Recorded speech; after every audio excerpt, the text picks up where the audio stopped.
Assalamualaikum warahmatullahi wabarakatuh.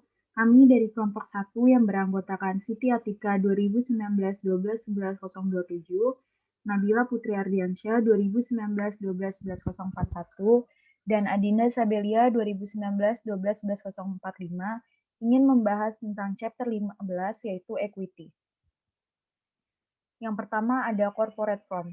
3 bentuk utama organisasi bisnis itu, yang pertama ada proprietorship, partnership, dan corporation. Nah, karakteristik khususnya dari perusahaan itu, yang pertama pengaruh hukum perusahaan, yang kedua penggunaan sistem berbagi, dan yang ketiga pengembangan berbagai kepentingan kepemilikan. Selain itu ada juga hukum perusahaan. Yang pertama, perusahaan harus menyerahkan artikel pendirian kepada pemerintah yang sesuai untuk negara di penggabungan mana yang diinginkan. Yang kedua, pemerintah mengeluarkan piagam perusahaan. Yang ketiga, keuntungan untuk menggabungkan di mana hukum mendukung bentuk organisasi bisnis perusahaan. Selanjutnya ada share system. Karena tidak ada ketentuan yang membatasi, maka setiap saham itu harus membawa hak-hak berikut. Yang pertama, berbagi keuntungan dan kerugian secara proporsional. Yang kedua, berbagi secara proporsional dalam manajemen. Yang ketiga, berbagi secara proporsional dalam aset setelah likuidasi. Yang keempat, berbagi secara proporsional dalam setiap penerbitan saham baru kelas yang sama, atau biasa disebut hak memesan efek terlebih dahulu. Selanjutnya ada ragam kepentingan kepemilikan. Saham biasa mewakili sisa kepentingan perusahaan, di mana menanggung risiko terlalu tinggi, menanggung risiko kerugian terlalu tinggi, menerima manfaat dari kesuksesan, dan tidak menjamin dividen atau aset setelah perubahan. Nah, saham preferensi juga dibuat berdasarkan kontrak ketika pemegang saham mengorbankan hak-hak tertentu dengan imbalan hak atau keistimewaan lain atau biasa disebut preferensi dividen. Selanjutnya ada components of equity, di mana ekuitas itu sering disubklasifikasikan pada posisi laporan keuangan ke dalam beberapa kategori, yaitu yang pertama ada share capital, share premium, retained earnings, accumulated other comprehensive income, treasury shares, dan non-controlling interest atau minority interest. Selanjutnya ada corporate capital. Yang pertama ada issuance of shares, di mana masalah akuntansi yang terlibat dalam penerbitan saham itu ada beberapa hal. Yang pertama ada par value share, di mana nilai nominal yang rendah membantu perusahaan menghindari kewajiban kontingensi. Korporasi memelihara akun untuk yang pertama preference share atau ordinary share, dan yang kedua share premium. Selanjutnya ada no par share. Alasan penerbitannya itu yang pertama untuk menghindari ketanggung jawab kontingensi, yang kedua menghindari kebingungan dalam mencatat nilai par versus nilai pasar wajar. Sebagai contoh, misalnya perusahaan X itu menjual saham tanpa nilai par sebanyak 10.000 lembar saham. Nah, 500 lembar sahamnya ini terjual seharga $10 per saham. Maka jurnalnya di akun debit itu ada cash dan kreditnya itu ada ordinary share dengan nominal 5.000 yang didapat dari 500 lembar saham dikali dengan harga per sahamnya yaitu $10. Selanjutnya, perusahaan kembali menjual 500 lembar saham lainnya. Dan kali ini perusahaan juga mampu menjual saham dengan harga $11 per lembar. Nah, maka jurnalnya di akun debit itu ada cash dan di kreditnya itu ada ordinary share dengan nominal 5.500 yang didapat dari 500 lembar saham dikali dengan harganya yaitu $11 per lembar. Selanjutnya ada share issued in non-cash transaction, yaitu aturan umum perusahaan harus mencatat saham yang dikeluarkan untuk layanan atau properti selain uang tunai pada nilai wajar barang atau jasa yang diterima, dan jika nilai wajar barang atau jasa tidak bisa diukur dengan andal, maka menggunakan nilai wajar saham. Selanjutnya ada cost of issuing share, di mana biaya langsung yang dikeluarkan untuk menjual saham seperti biaya underwriting, biaya akuntansi dan hukum, dan yang terakhir itu ada biaya pencetakan dan pajak, di mana biaya-biaya ini harus mengurangi hasil yang diterima dari penjualan sahamnya. Selanjutnya ada preference share. Nah, hal yang sering dikaitkan dengan saham preferensi yaitu ada preferensi untuk dividen, preferensi untuk aset pada saat likuidasi, dan dapat dikonversi menjadi saham biasa, dapat dipanggil atas opsi korporasi, dan non-voting. Selanjutnya ada fitur dari saham preference, yaitu ada kumulatif, participating, convertible, callable, dan redeemable. Selanjutnya dari reacquisition of share.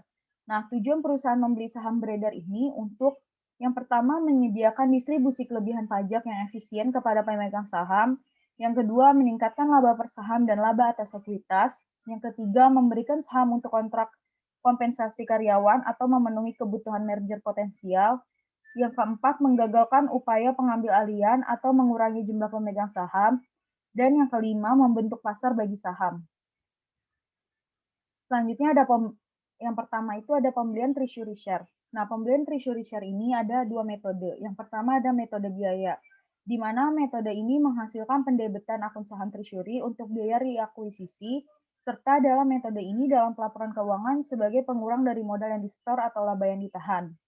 Selanjutnya ada metode nilai par. Nah, di mana metode ini dilakukan pencatatan semua transaksi pada nilai parnya dan melaporkan treasury hanya sebagai pengurang atas modal saham. Nah, kebanyakan perusahaan itu menggunakan metode biaya. Contohnya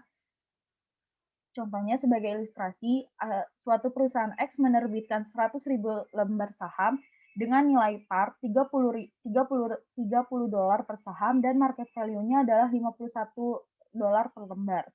Nah, diketahui retained earning ini memiliki saldo $1 juta, maka share capital ordinary-nya sebesar 3 juta didapat dari jumlah saham yang diterbitkan ada 100 lembar dikali dengan nilai parnya yaitu $30 per saham, maka didapat 3 juta. Lalu ada share premium ordinary, di sini nominalnya 2.100.000 didapat dari jumlah outstanding-nya yaitu 70.000 lembar dikali dengan nilai parnya yaitu $30 per saham. Selanjutnya dari retained earning yaitu $1 juta. Maka total equity-nya adalah $6.100.000. Selanjutnya, di awal tahun perusahaan X memutuskan untuk membeli kembali 10.000 lembar saham dengan harga $45 per lembar. Maka jurnalnya yang di debitnya itu ada treasury shares dan di kreditnya itu cash dengan nominal sebesar $450.000 yang didapat dari 10.000 lembar saham dikali harga per lembar sahamnya yaitu $45. Maka sesi ekuitas pada laporan posisi keuangan setelah terjadi transaksi pembelian 10.000 lembar saham treasury adalah sebagai berikut. Yang pertama ada share capital ordinary-nya yaitu masih tetap sebesar 3 juta dan share premium ordinary-nya masih tetap juga 2.100.000, retained earning-nya juga tetap 1 juta dan di mana menambah akun yaitu mengurangi treasury share sebesar 10.000 lembar saham yaitu 450.000. Jadi total equity akhirnya itu sebesar $5.650.000.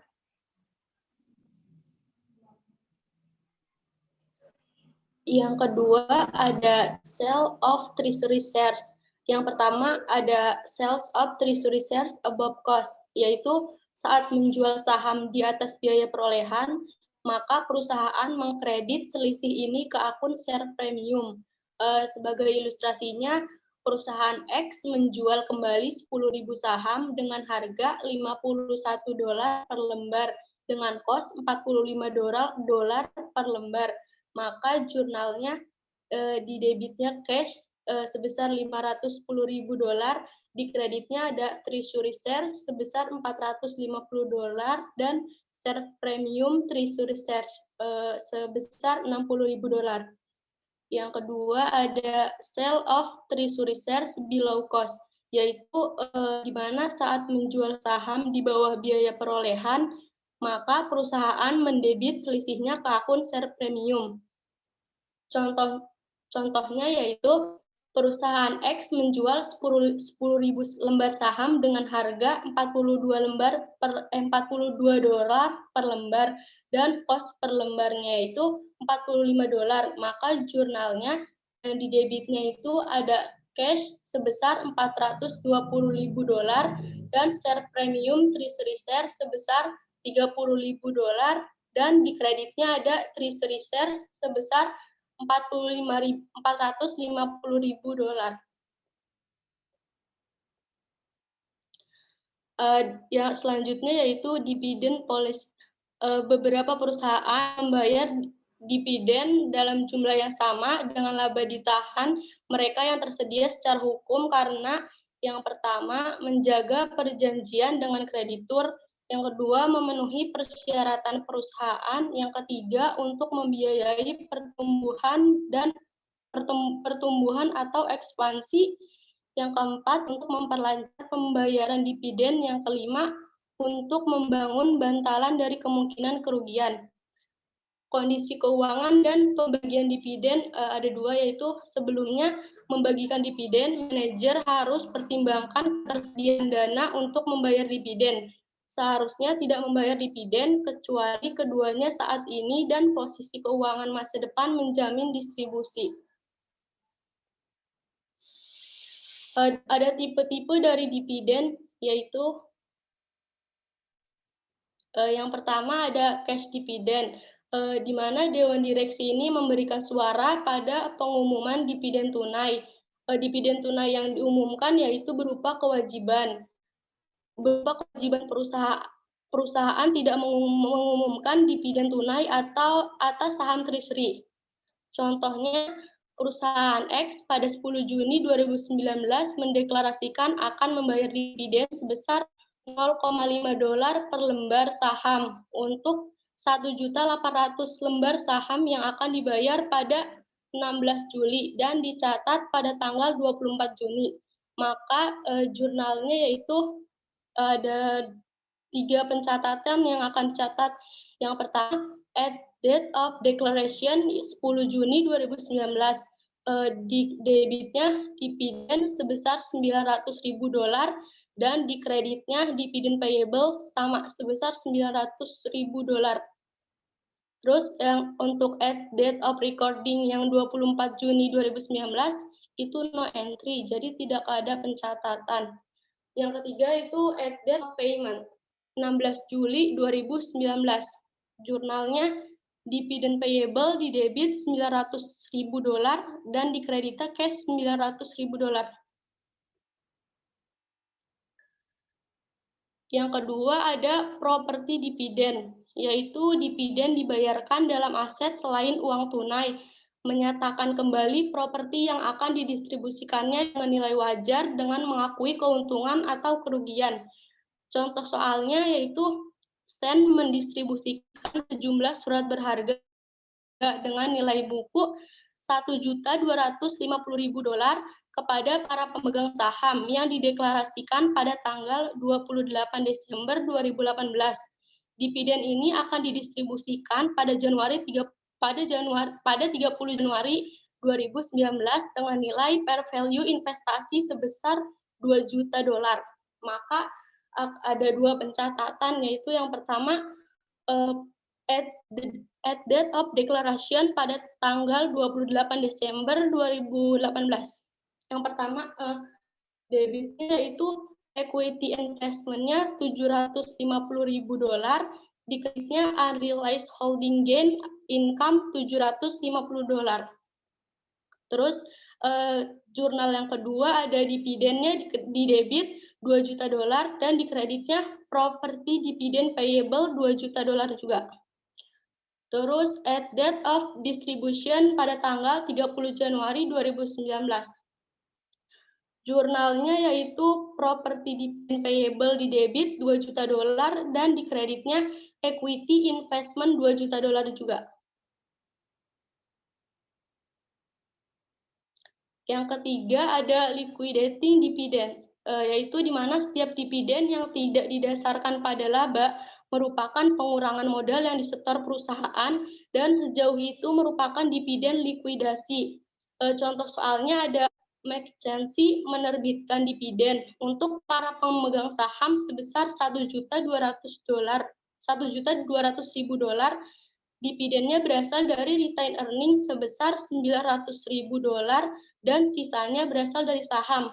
Maka ada dua pencatatan. Yang pertama, at date of declaration, yaitu di debitnya retained earnings $900.000 dan share capital ordinary $300.000. Di kreditnya ada dividen payable $1.200.000. Untuk pencatatan yang kedua yaitu at date of distribution, jurnalnya dividen payable di debit $1.200.000, di kreditnya cash $1.200.000.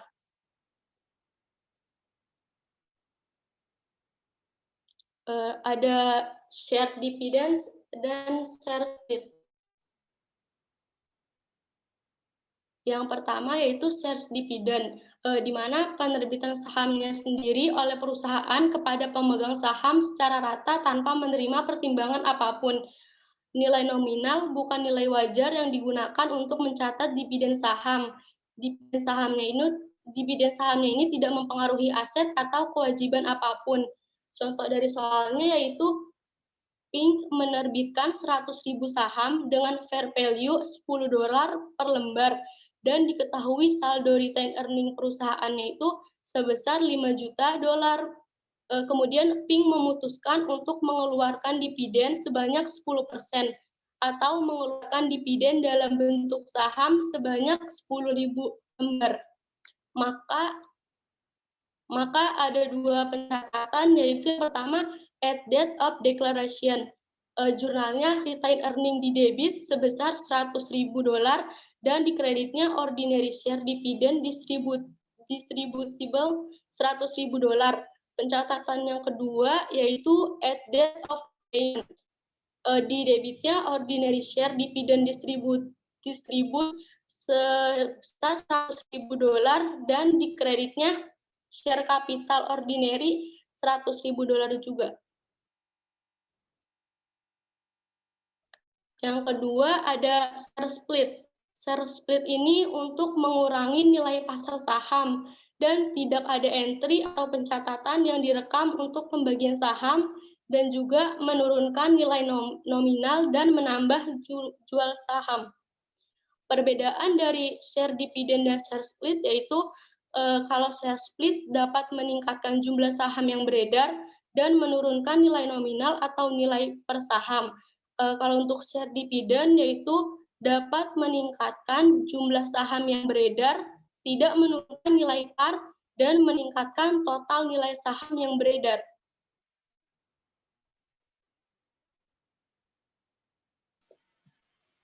Selanjutnya, presentation and analysis of equity.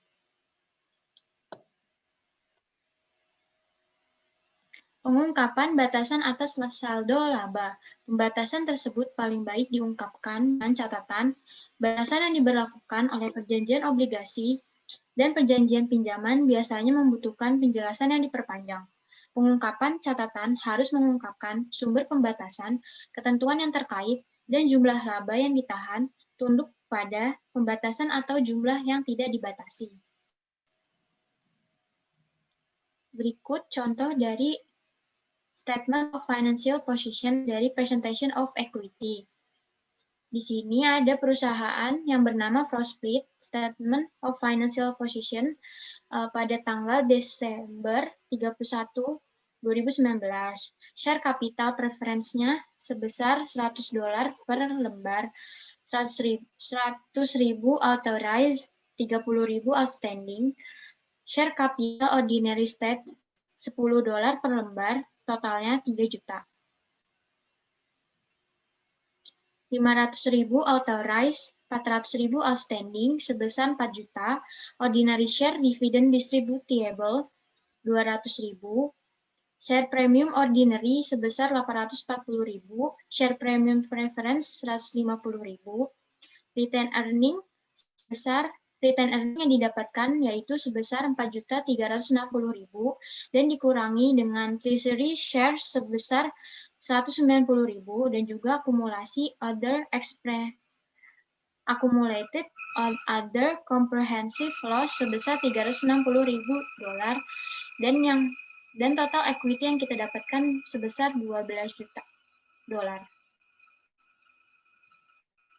Disclosure of restrictions on retained earnings. Banyak perusahaan memisahkan earnings atau dividends tanpa adanya jurnal tambahan untuk mencatat perlakuan ini. Pemisahan mungkin saja berdasarkan pemisahkan retained earning balance. Presentation of statement of change in equity. Terdiri dari total comprehensive income periode yang bersangkutan memperlihatkan pemisahan total attribute untuk pemilik.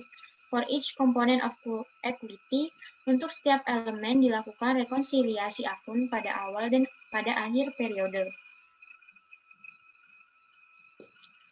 Analisis yang pertama ada return on ordinary share equity adalah rasio profitabilitas yang mengukur kemampuan perusahaan untuk menghasilkan laba dari investasi pemegang saham di perusahaan tersebut. Dengan kata lain, rasio ini juga menentukan seberapa banyak keuntungan yang dapat dihasilkan oleh perusahaan dari setiap Rp1 yang diinvestasikan oleh para pemegang saham. Rumusnya adalah return on ordinary shares equity sama dengan net income dikurang preference dividends dibagi average ordinary shareholders equity.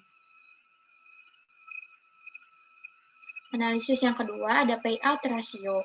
Rasio ini menunjukkan presentasi setiap keuntungan yang diperoleh didistribusikan kepada pemegang saham dalam bentuk uang tunai. Rumusnya yaitu payout ratio sama dengan cash dividend dibagi net income dikurang preference dividends.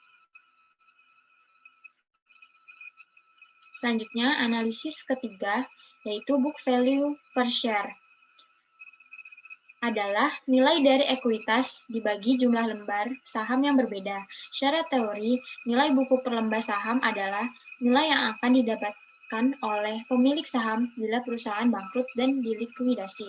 Rumusnya adalah book value sama dengan ordinary shareholders equity dibagi outstanding share. Sekian presentasi dari kelompok 1, kurang lebihnya mohon maaf. Wabillahi taufik walhidayah. Wassalamualaikum warahmatullahi wabarakatuh.